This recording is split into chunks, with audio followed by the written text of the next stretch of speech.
Baik, assalamualaikum warahmatullahi wabarakatuh. Salam sejahtera bagi kita semua.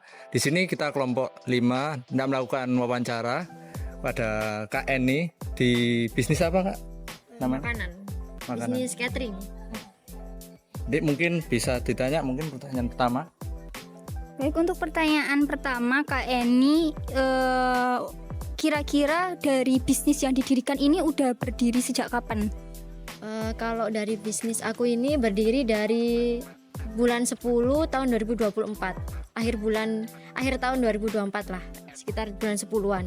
Berarti udah mau 1 tahunan ya, udah jalan 1 tahun. Iya, udah mau jalan 1 tahun.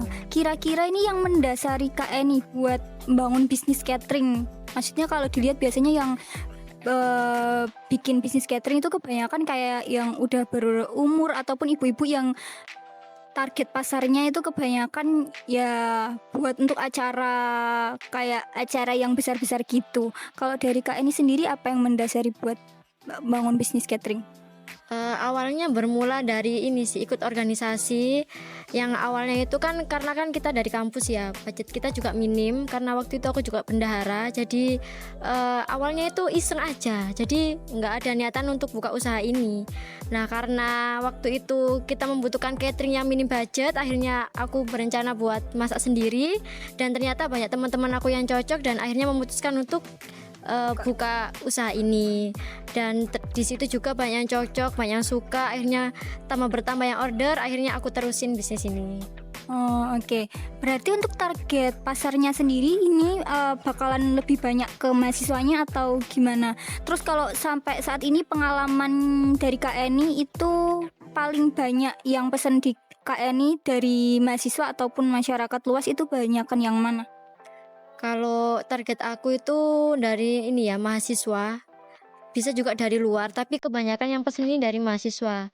Nggak hanya UNESA, aku juga pernah nerima dari UNSIDA, ITS, UNER maupun UPN gitu. Jadi sekitar Surabaya dan Sidoarjo gitu. Oke, tapi berarti tiap hari itu apakah ada batas maksimal untuk orderan atau menerima semua orderan yang ada gitu, Kak? Kalau untuk tiap hari, waktu aku sebelum magang, aku bisa nerima weekday. Weekday. Iya, weekday dan weekend. Namun saat ini kan aku magang, jadi aku hanya bisa nerima di weekend aja. Untuk batasnya apa maksimal aku masuk orderan tiap hari itu nggak ada. Jadi sebisa aku. Oke. Bisa antara dari 1 sampai 2.000 juga pernah. Jadi 2000. ya pernah itu aku ini apa eh, nyuruh orang buat bantu aku, kayak tetanggaku, terus saudaraku gitu. Jadi nggak ada maksimal atau minimal pesanan masuk di aku.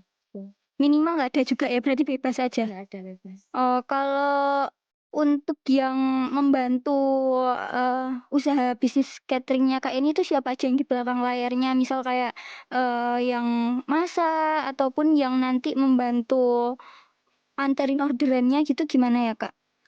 Untuk yang masak itu kalau dari resep aku sendiri. Tapi untuk yang bantu itu ada ibu aku, ada kakakku. Untuk yang packing itu ada tante-tanteku sendiri gitu. Terus kalau untuk pengiriman itu biasanya aku kirim sendiri juga. Tergantung kalau misalnya orderannya banyak, itu biasanya aku grabin. Tapi untuk di catering aku ini, kalau misalnya dia order banyak, itu kita free ongkir. Order dikit pun kita free ongkir. Tergantung tempat pengirimannya juga. Tuh. Mungkin pertanyaan dari aku itu aja yang mau lanjut. Film.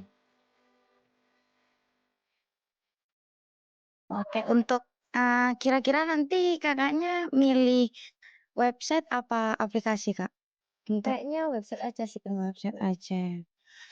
Nah, untuk kendalanya itu ada apa aja ya, Kak? Itu kendalanya itu biasanya ya itu di pengiriman.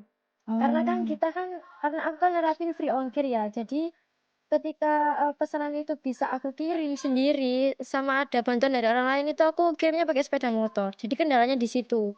Karena kita free ongkir gitu. Kalau misalnya kita pakai ongkir itu biasanya tergantung pesanan banyak aja. Terus yang kedua kendalanya itu ketika misalnya gini ya, ada customer yang baru pesen gitu kan. Kita kan di harga 6 sampai 10. Kebanyakan yang pesen itu di harga 6.000. Nah, kalau yang baru awal-awal pesen itu biasanya kadang nggak cocok karena biasanya itu kemahalan atau gimana. Nah, kendalanya di situ. Padahal kalau misalnya kita perhitungkan dari bahan pokok dan lainnya itu sekarang lagi mahal semua. Tapi sedangkan kalau misalnya yang udah pernah pesen itu di harga segitu pasti bilangnya murah gitu. Kendalanya di situ, di customer kadang ada yang rewel gitu kan. Yang kedua biasanya di ini apa pencatatan juga. Tapi selama ini belum pernah ada kekeliruan terkait orderan masuk ataupun kekeliruan tanggal. Tapi biasanya emang karena kadang beludak aja gitu. Itu yang bikin susah itu. Terus sih yang gitu. Oh, nanti kira-kira kakaknya butuh fitur apa dari website yang akan kami rekomendasikan untuk kakak?